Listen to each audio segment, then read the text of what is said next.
다 같이 공동기도 정호성 시인의 내 등의 짐입니다. 내 등에 짐이 없었다면 나는 세상을 바로 살지를 못했을 겁니다. 내 등의 짐 때문에 늘 조심하면서 바르고 성실하게 살아왔습니다.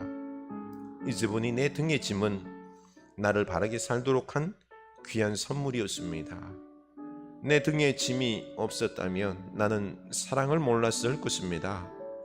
내 등에 있는 짐의 무게로 남의 고통을 느꼈고 이를 통해 사랑과 용서도 알았습니다. 이제 보니 내 등의 짐은 나에게 사랑을 가르쳐준 귀한 선물이었습니다. 내 등에 짐이 없었다면 나는 아직 미숙하게 살고 있을 것입니다. 내 등에 있는 짐의 무게가 내 삶의 무게가 되어 그것을 감당하게 하였습니다. 이제 보니 내 등의 짐은 나를 성수시킨 귀한 선물이었습니다. 내 등에 짐이 없었다면 겸손과 소박함의 기쁨을 몰랐을 것입니다. 내 등의 짐 때문에 나는 늘 나를 낮추고 소박하게 살아왔습니다.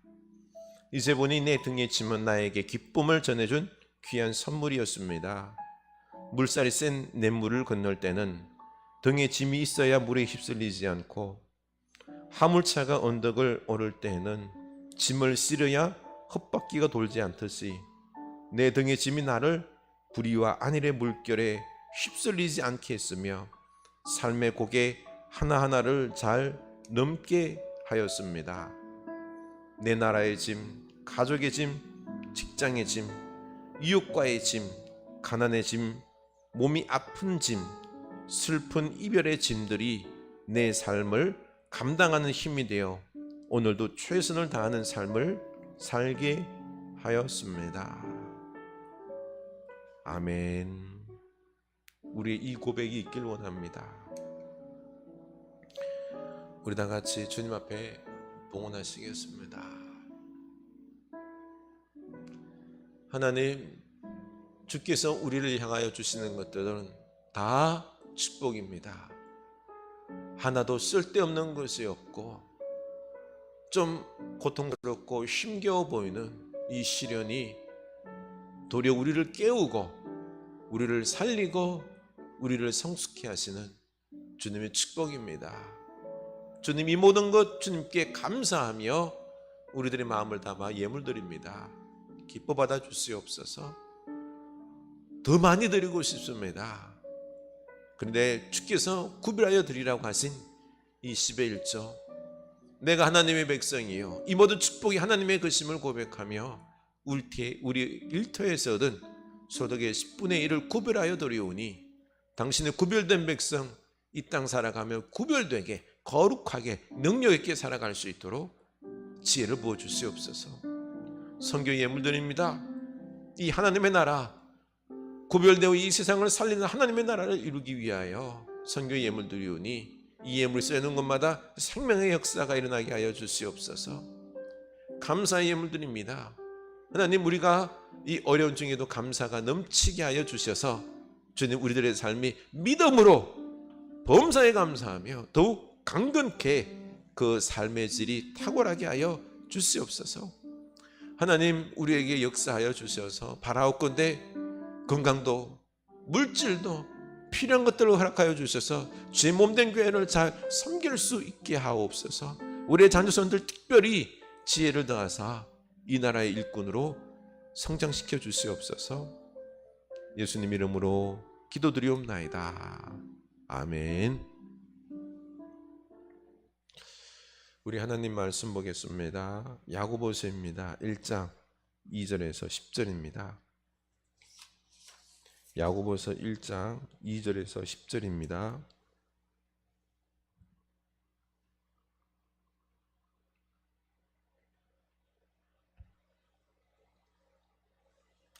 우리 한 목소리로 읽겠습니다. 내 형제들아, 너희가 여러 가지 시험을 당하거든 온전히 기쁘게 여기라. 이는 너희 믿음의 시련이 인내를 만들어내는 줄 너희가 알미라. 인내를 온전히 이루라. 이는 너희로 온전하고 구비하여 조금도 부족함이 없게 하려 함이라. 너희 중에 누구든지 지혜가 부족하거든 모든 사람에게 후히 주시고 꾸짖지 아니하시는 하나님께 구하라. 그리하면 주시리라. 오직 믿음으로 구하고 조금도 의심하지 말라. 의심하는 자는 마치 바람에 밀려 요동하는 바닷물결 같으니 이런 사람은 무엇이든지 주께 얻기를 생각하지 말라. 두 마음을 품어 모든 일에 정함이 없는 자로다. 낮은 형제는 자기의 높음을 자랑하고 부한 자는 자기의 낮아짐을 자랑할지니 이는 그가 풀의 꽃과 같이 지나감이라. 아멘. 이 말씀이 우리에게 축복의 은혜의 말씀이 되길 원합니다. 교회 소식 나누겠습니다. 우리 7월 첫째 주입니다. 우리 상반기를 이끌어 주신 하나님께 감사하며 우리 하반기 더욱 주님과 동행하는 승리하는 귀한 시간들 되길 원합니다. 7월 주제 내 영혼을 위로하라. 우리 내 영혼을 위로하는 회복하는 쉼이 있는 7월 될 수 있기를 원합니다. 하반기 맞이하여서 우리 영혼을 잘 위로하시고 이 코로나 시대 이 영성과 지혜로 성숙하고 행복한 삶이 될 수 있길 원합니다. 무더운 여름이 시작되는데요. 우리 영혼들을 잘 돌보기를 원하는 마음에 우리 말씀 암송이 있죠. 우리 한 주간 하는 이 말씀 암송을 그냥 암송으로 끝내는 것이 아니라 이 내 영혼이 위로가 되고 내 마음속 깊은 곳에서 힘이 되는 기도하며 말씀을 우리가 능력이 되는 그 말씀이 될 수 있도록 원합니다. 우리 인도 김충희 선교사님, 김성훈 선교사님 가정을 위해서 우리 더욱 열심히 기도해 줄 수 있기를 원합니다. 그리고 우리 이도항 선교사님 가정 잘 한국에서 쉬며 회복을 이룰 수 있도록 기도해 주시기 바랍니다. 그리고 치유 중보 기도를 아낌없이 해 주시기 바라고 이번 주 외울 말씀 야고보서 1장 6절 7절입니다. 우리 한번 읽어보겠습니다. 오직 믿음으로 구하고 조금도 의심하지 말라. 의심하는 자는 마치 바람에 밀려 요동하는 바닷물결 같으니 이런 사람은 무엇이든지 주께 얻기를 생각하지 말라. 아멘. 우리 이 말씀 붙잡고 한 주간 기도합시다. 외웁시다. 우리 하나님 말씀 나누겠습니다. 한 주간 잘 지내셨습니까? 예, 저는 눈 수술 잘 받고 왔습니다. 참 불편한 며칠이었습니다. 지금도 조금 불편한데요. 그렇지만 참 감사했습니다. 전에 백내장 수술했던 곳에 그 렌즈가 내려앉으면서 이것을 다시 재삽입하는 수술을 했는데요. 우리나라에서 제일 잘하는 의사분을 소개받았습니다.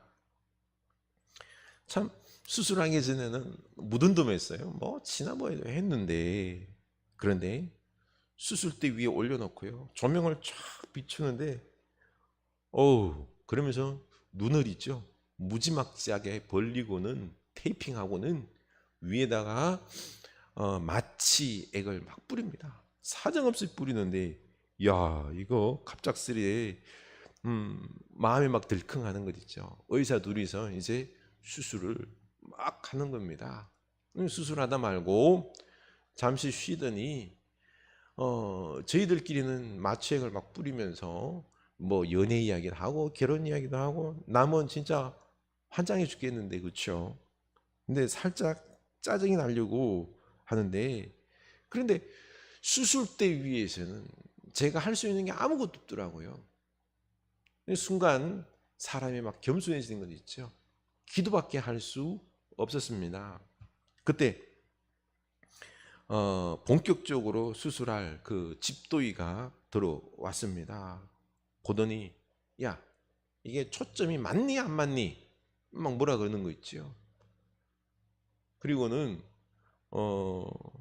빨리 위인 기계 소리가 나면서 봤는데 그 기계가 좀 컸나 봐요.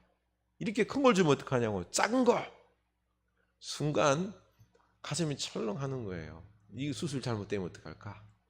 그러면서 제가 하나님 성전 건축할 때 브살렐과 오홀리압에게 하나님께서 그 정교한 재능 기술을 주셨듯이 오늘 이 시간 우리 선생님에게 그 기술을 주셔서 잘할 수 있게 하여 주시옵소서. 막 뜨겁게 기도했었습니다. 얼마나 마음이 가난해졌는지요. 참 그때 감사했던 게 우리의 눈이 얼마나 최첨단의 능력의 기적의 선물인지 깨닫게 되었습니다. 두 눈이 있음으로 인해서요, 여러분, 거리 조절이 가능합니다. 이게 한 눈만 있으면요, 거리 가늠이 잘 안 돼요.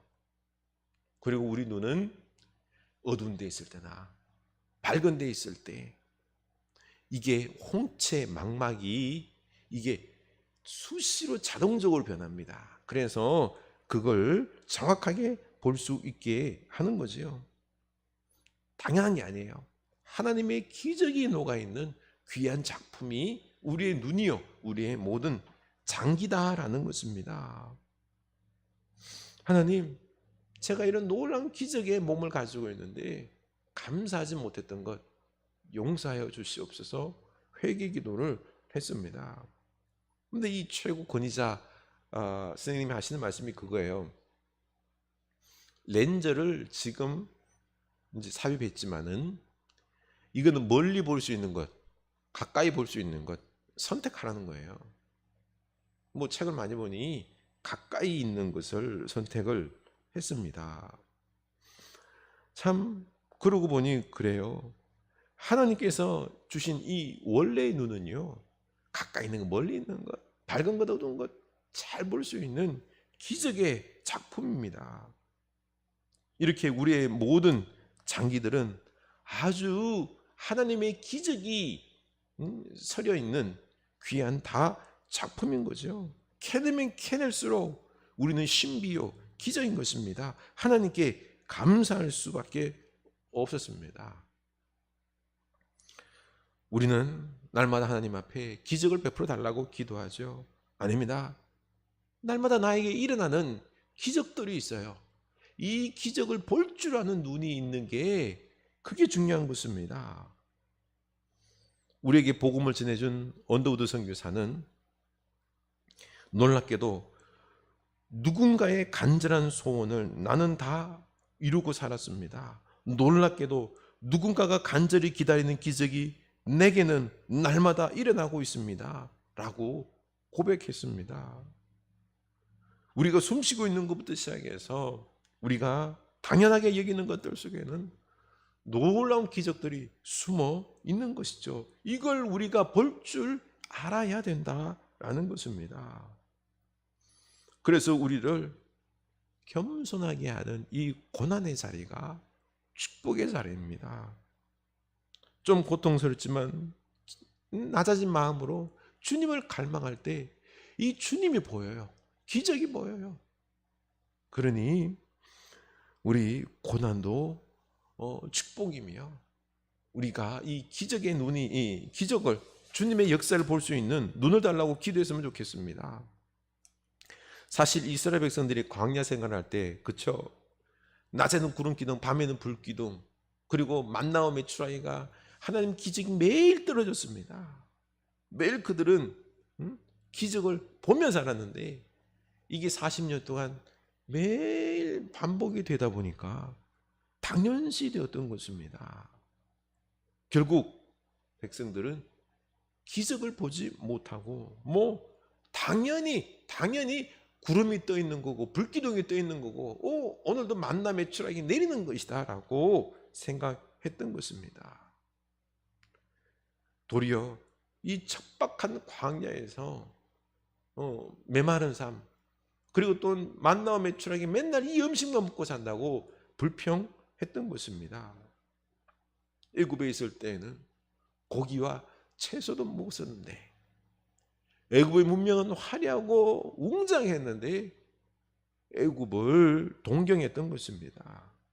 바로 구름과 불기둥 그리고 만나와 메추라기, 이 하나님의 기적, 날마다 베풀어지는 이 기적을 못 볼 때에 그들은 이런 경거망동한 행동을 했던 것입니다. 우리 삶 속에서도 매일 내려지는 이 하나님의 기적을 바라보며 살아가는 여러분 될 수 있기를 원합니다. 이걸 볼 수 있어야 됩니다. 하나님의 기적이 보입니까? 안 보이니 내 삶에 불평이 앞서고 그리고 욕심을 채우려고 애를 씁니다. 우리는 잠언을 묵상하면서 지혜롭게 꿀과 같이 단 인생을 살려고 합니다. 기쁜 인생을 살아가고 있습니까? 혹시 이 코로나 이 시대의 고통과 이 재난만 보이고 있지는 않습니까? 성공은 저기 멀리 있는 것 같고 하루하루가 불안하고 답답한 내 인생은 아닙니까? 무엇이 문제일까요? 어떻게 해야 할까요?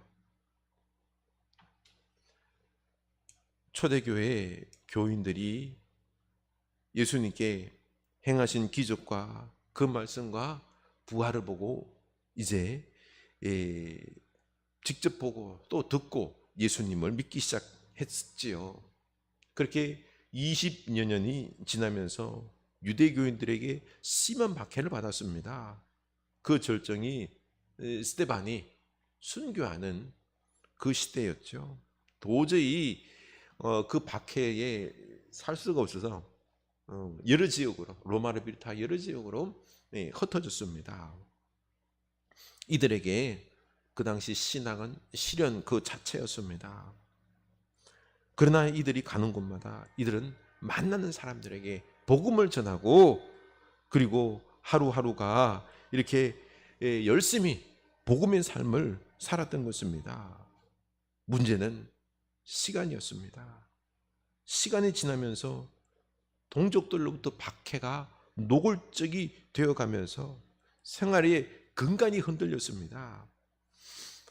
궁핍한 처지, 직업이 없으니까요. 초기 예루살렘 교회는 사실 풍족했는데 지금은 너무나도 궁핍하고 그리고 또한 빈부의 격차가 교회 안에서 심했던 것입니다. 차별이 존재했습니다. 이때 야고보 사도가 이 시련 중에 있는 교인들에게 오늘 말씀을 해결책으로 주신 것입니다. 우리 2절입니다. 읽겠습니다. 내 형제들아 너희가 여러 가지 시험을 당하거든 온전히 기쁘게 여기라. 이는 너희 믿음의 시련이 인내를 만들어내는 줄 너희가 알미라. 인내를 온전히 이루라. 이는 너희로 온전하고 구비하여 조금 더 부족함이 없게 하려 함이라. 아멘. 부활하신 살아계신 우리 주님을 만나서 믿었지만은요 시련이 오래도록 지속이 되니까 이 믿음이 흔들리는 것입니다. 침묵의 주님을 이 끝까지 신뢰하지 못하고 세상의 이익을 따르고 심지어는 배교까지 합니다. 이게 아니라 시련이 찾아와도 끝까지 주님께서 나를 지금도 붙잡고 계심을 믿고 인내할 때 결국 하나님께서 놀라운 축복을 주실 것인데 그게 바로 내가 강한 순수한 인내할 줄 아는 성품 믿음 그리고 또한 놀라운 기쁨의 선물을 하나님께서 주신다는 것입니다. 이걸 믿고 어떻게 해요? 반드시 축복이 있을 줄 믿고 기쁨으로 고난을 맞닥뜨리라고 하고 있는 겁니다. 이때 끝까지 인내할 때 우리 안에는 인내의 성품과 성숙하고 그리고 강하고 순수한 믿음 이런 것들이 우리에게 형성이 되는 것입니다. 사실 요셉이 30에 애굽에 그 거대한 애굽의 총리 대신 되지 않습니까? 그가 그렇게 어린 나이에 다스릴 수 있었던 것은 숱한 고난을 이겨냈기 때문에 그렇습니다. 그는 깨지고 강해졌습니다. 온전해졌습니다. 형들을 고자질하는 그 철딱선이 있는 애가 그 애굽에 종살이 하면서 그 못된 버릇을 제일 먼저 고쳤고요. 그리고 강하고 지혜로운 청년으로 자랐습니다. 보디발의 아내가 그를 모함함으로 감옥에 갔지만 그 감옥에서 이제는 한 가정을 다스리는 그런 작은 통해서 이게 깨지고요. 이제는 그 감옥이 정치 감옥입니다. 그 정치범들에게 지혜를 받으면서 통치 이력을 전수받으면서 그는 이제 애굽 전체를 다스릴 줄 아는 그런 스케일이 있는 거대한 스케일의 리더십을 교육받았던 것입니다. 뭡니까? 시련이 그를 새로운 사람으로 크고 강하고 온전하고 지혜로운 사람으로 변화시켰던 것입니다. 그래서 그가 총리 대신이 되어서 다스릴 수 있었던 것입니다. 그러고 보니 시련이 축복인 것입니다. 그래서 우리는 시련을 기쁨으로 감당해야 된다는 것입니다. 이 시련을 우리 기쁨으로 바라볼 수 있겠습니까? 인내하면 모든 것을 구비하여 조금도 부족함이 없는 성도가 되겠다고 말씀해주고 있습니다. 그러나 우리는 기쁨이 아니라 두려움과 염려로 바라보면서 막 불평하면서 시련에 압도되는 모습은 아닌지요. 1%만 바꿔도 인생이 달라진다는 책을 쓴 이인규 아주대 교수는 생각의 각도라는 책에서 생각의 각도를 조금만 바꾸면 확 달라진다는 말을 했습니다. 사랑하는 사람과 헤어지는 시련을 당했는데 어떤 사람은 페인이 되는가 하면은 어떤 사람은 시인이 된다는 것입니다.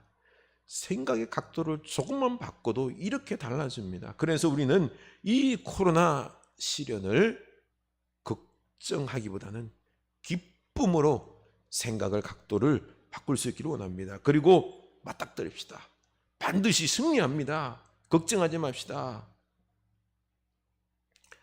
대부분의 사람들은 걱정하지 말라는데 성철 스님이 걱정하지 말라는 이 글이 있어서 소개할까 합니다. 다들 너무 걱정하지 말라. 걱정할 거면 딱 두 가지만 걱정해라. 지금 아픈가 안 아픈가. 안 아프면 걱정하지 말고 아프면 두 가지만 걱정해라. 나을 병인가 안 나을 병인가. 나을 병이면 걱정하지 말고 안 나을 병이면 두 가지만 걱정해라. 죽을 병인가 안 죽을 병인가. 안 죽을 병이면 걱정하지 말고 죽을 병이면 두 가지만 걱정해라. 천국에 갈 것 같은가 지옥에 갈 것 같은가. 천국에 갈 것 같으면 걱정하지 말고 지옥에 갈 것 같으면 지옥 갈 사람이 무슨 걱정인가. 걱정하는 마음이 병이다. 다 잘 될 거다. 걱정 마라. 우리는 천국 갈 거니까요. 걱정할 게 없잖아요. 기쁨으로 시련을 감당하면 반드시 승리합니다. 성철 스님은 지옥 갈 거면서도 걱정하지 않았습니다. 참 고도의 정신 수양이 있으니까 이런 결론에 이르렀긴 한데요. 그런데 성철 스님이 1993년 83세로 죽기 전에 딸 불필 스님에게 남긴 유언입니다. 내 인생을 잘못 선택했다. 나는 지옥에 간다. 내 죄는 산보다 높고 바다보다 깊은데 내 어찌 감당하랴? 내가 80년 동안 포기한 것은 헛것이로다. 우리는 구원이 없다. 죄값을 해결할 자가 없기 때문이다. 필희야, 내가 잘못했다. 내 인생을 잘못 선택했다. 나는 지옥에 간다. 우리는 우리 죄를 해결하신 예수님이 계시고 그 예수님을 믿기 때문에 천국 가는 것입니다. 그리고 지금도 우리 주님은 우리와 함께 하시면서 이 시련을 이기도록 돕고 계십니다. 그러니 걱정하지 말고 기쁨으로 우리 이 시련을 이겨낼 수 있기 원합니다. 우리 안에 인내의 성품이 형성이 되고요. 인내의 성품이 우리를 온전하게 만드는 것입니다. 그런데 우리는 이 시련 때문에 이 시련의 때에 인내의 성품과 지혜를 가지는 것보다 잘 먹고 잘 살 수 있도록 돈을 확보해야 된다고 생각합니다. 그래서 오늘날 보니 돈에 더더욱 관심을 가지고 투기를 하려고 하는데요. 하나님께서 우리가 기도할 때 돈을 부어주시면 우리가 이 코로나의 고난을 이겨나갈 수 있다고 생각합니다. 절대로 아닙니다. 하나님께서 돈이 진짜로 중요할 것 같으면 돈 주십니다. 그게 아니라 하나님은 우리가 강하고 온전한 성도가 되기를 원하셔서 인내의 성품과 지혜가 필요하다라고 말씀하고 계시는 것입니다. 돈이 아닙니다. 그래서 야고보 사도는 우리가 돈을 원할 것 같아서 9절에서 낮은 형제는 자기의 높음을 자랑하고 부한 자는 자기의 낮아짐을 자랑할지니 이는 그가 풀의 꽃과 같이 지나감이라. 시련을 당하고 있는데 믿음을 지키느라 이 직업도 잃고 살아가는 그 초대 교인들 무슨 기도를 했을까요? 100% 일용할 양식을 기도했을 겁니다. 그리고 직업을 달라고 기도했을 것입니다. 이때 가난한 자는 시험에 들지 않고 믿음 안에서 얻고 있는 이 부유함을 바라보라고 말씀하십니다. 이걸 자랑하라고 하셨습니다. 야고보서 2장 5절입니다. 내 사랑하는 형제들아 들을지어다. 하나님이 세상에서 가난한 자를 택하사 믿음에 부유하게 하시고 또 자기를 사랑하는 자들에게 약속하신 나라를 상속으로 받게 하지 아니하였느냐. 참 가난하면요 서럽지 않습니까? 그런데 이 가난하다고 지금 막 시험 들지 말고 내 영적 부유함을 생각하라. 내가 구원받았지 않느냐. 저 영원한 천국에 그 영원한 어마어마한 상속을 우리가 받을 수 있는 축복의 사람인 것을 생각하라는 것입니다. 그래서 그 부유함, 영적 부유함을 생각하며 당당해지라는 것입니다. 이 시련은 얼마 가지 않는다는 거죠. 성철사님은 10년 동안 눕지도 않고 그렇게나 수양을 했는데 지옥에 간다며 내 거짓말에 속지 말라고 한탄하고 죽었습니다. 그러나 우리는 뭐예요? 우리는 천국 상속자입니다. 상속자입니다. 우리 지금의 이 고난을 한탄하지 말고 우리 가난함을 하나님 앞에 원망하지 말고 우리의 상속자임을 우리가 믿고 바라보면서 당당해질 수 있기를 원합니다. 얼마나 큰 축복입니다. 축복입니까? 그러면 돈은 이 어떻게 봐야 할까요? 들의 꽃과 같이 지나감이라라고 말씀했습니다. 그래서 부한 자들도 이 풀의 꽃과 같은 부를 자랑하지 말고 도리어 자기의 낮아짐을 자랑하라고 합니다. 돈이라는 게 있다가도 없어지고 영원하지 않으니 너무 돈에 집착하지 말고 자랑하지 말라는 것입니다. 돈으로 구원받은 것이 아니라 오직 하나님의 은혜로 예수를 믿음으로 하나님의 자녀가 되었으니 이걸 자랑하는 거죠. 그리고 도리어 이 돈은 가난한 자들에게 함께 나누며 살라라고 말씀하고 있는 것입니다. 그런데 우리는 돈과 부를 최고의 축복으로 여기고 인내의 성품을 지혜를 하찮게 여깁니다. 이게 문제입니다. 도리어 가난할 때나 부할 때나 자족하며 감사하며 항상 기뻐하며 범사에 감사하며 살아갈 줄 아는 게 이게 뭐예요? 이런 지혜가 이게 축복인 것 아닙니까? 이게 능력인 것입니다. 여러분 우리가 좀 강한 그 믿음 그리고 지혜의 사람이 될 수 있길 원합니다. 언제나 감사하며 기뻐할 줄 아는 이 축복의 신앙인 것입니다. 우리가 당하는 이 시험은 그 자체로 사실 힘들잖아요. 그렇죠? 고달프잖아요. 쉽진 않아요. 그래서 우리는 분명한 것은 이 고난을 통하여 우리는 인내할 때 우리의 인격이 연단되고요. 그리고 또한 우리가 좀 더 성숙한 사람이 될 것입니다.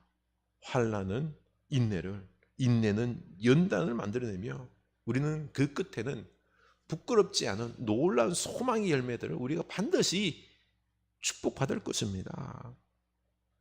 그러니 우리가 이제는 이것은 돈보다 더 값진 것입니다. 돈은 허무한 것이지만은 이 인내로 얻은 열매와 믿음은 영원한 것이기 때문에 그렇습니다. 예수님께서 십자가 고난 당할 때 마다할 수 있었지만 아니잖아요. 참아냈습니다. 그래서 부활하시고 영원한 생명 얻으시고 영원한 생명을 우리에게 또 선물로 주시지 않습니까? 우리 주님께서 우리에게 돈을 선물로 주지 않았습니다. 이 영원한 부활을, 구원을 선물로 주셨던 것입니다. 우리 이걸 기억해야 됩니다. 그러니 우리는 시험을 당할 때에 기쁨으로 여기며 인내하며 감당할 때 놀라운 축복이 있습니다. 강한 믿음, 성숙한 인격, 놀라운 비전, 성령님의 권능이 있을 것입니다. 그러니 우리 이 기쁨으로 시련을 맞이합시다. 그런데 우리가 연약하기에 우리는 이때에 기도해야 되는 거죠. 우리는 연약한 인간이기에 늘 흔들리고 넘어집니다. 우리의 힘과 지혜로 어떻게 이 시간을 통과할 수 있겠습니까? 기도해야 합니다. 지혜의 근원이신 하나님께 지혜를 달라고 기도해야 합니다. 지혜가 없으면 아무리 인내해도 결실을 맺지 못합니다. 문제를 해결할 만한 충분한 지혜가 우리에겐 없습니다. 기도하는 이유가 여기에 있는 거죠. 너희 중에 누구든지 지혜가 부족하거든 모든 사람에게 후히 주시고 꾸짖지 아니하시는 하나님께 구하라. 그리하면 주시리라. 하나님은 사람들에게 해답을 알려주시는 이 방식보다 사람이 해답을 알아내는 방식을 선호하십니다. 그래서 우리에게 지혜를 주시는 것입니다. 이게 나한테 가당키나 한 일인가? 내가 하나님께 주시는 신적 지혜를 지니만한 사람인가? 아니에요. 우리는 그를 능력 있는 그를 받을 수 있는 사람입니다. 그래서 오직 믿음으로 구하고 조금 더 의심하지 말라. 의심하는 자는 마치 바람에 밀려 요동하는 바닷물결 같으니 이런 사람은 무엇이든지 주께 얻기를 생각하지 말라. 우리 하나님은 지혜 없음을 꾸짖지 않습니다. 우리가 의심하는 것을 꾸짖습니다. 우리 의심하지 말고 우리 마음 흔들리지 말고 우리 오직 주님께서 우리가 지혜를 구할 때 주실 줄로 믿고 마음이 두 마음이 아니라 한 마음으로 오직 한 마음으로 믿음의 마음으로 우리 하나님 앞에 기도할 수 있기를 원합니다. 우리 지금 기도의 때입니다. 기도할 때 우리 하나님께서 지혜를 주실 것입니다. 우리가 이 시련을 기쁨으로 감당하며 인내할 때 반드시 강한 믿음과 성숙한 인격과 놀라운 소망의 열매를 맺을 것입니다. 하나님의 지혜가 우리에게 넘쳐날 것입니다. 우리 좀 전에 우리가 읽었던 정호성 시인의 내 등의 짐, 내 등의 짐이 없었다면 나는 사랑을 몰랐을 것입니다. 내 등에 있는 짐의 무게로 남의 고통을 느꼈고 이를 통해 사랑과 용서도 알았습니다. 이제 보니 내 등의 짐은 나에게 사랑을 가르쳐준 귀한 선물이었습니다. 내 등에 짐이 없었다면 나는 아직 미숙하게 살고 있을 것입니다. 내 등에 있는 짐의 무게가 내 삶의 무게가 되어 그것을 감당하게 하였습니다. 이제 보니 내 등의 짐은 나를 성숙시킨 귀한 선물이었습니다. 아멘. 성숙의 귀한 선물이 준비되어 있습니다. 그러니 우리 기쁨으로 이 시련을 내 등의 짐을 감당할 수 있기를 원합니다. 이 시련을 잘 인내할 수 있도록 우리 의심하지 말고 우리 주님께서 지혜를 주실 줄로 믿고 우리 기도할 수 있기를 원합니다. 사랑이신 주님께 기도할 때 지혜가 우리에게 임하고 주님과 함께 이 시련을 이뤄내고 온전하여 구비하여 조금도 부족함이 없는 놀라운 축복의 백성이 될 줄로 믿습니다. 우리 이 오늘 말씀을 붙잡고 주여 내가 이 코로나 시대의 이 시련을 기쁨